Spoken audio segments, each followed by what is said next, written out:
అతడే ఒక యుద్ధంలా అడుగేశాడంట, పాల్కొండ గుండెల్లో కొలువయ్యాడంట.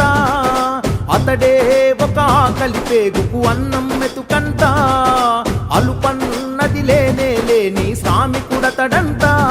తన తల్లి పాదాలకు వేల దండాడోరన్నా, తన రక్తాన్నే పేదల పక్షం నిలిపినడోరన్నా.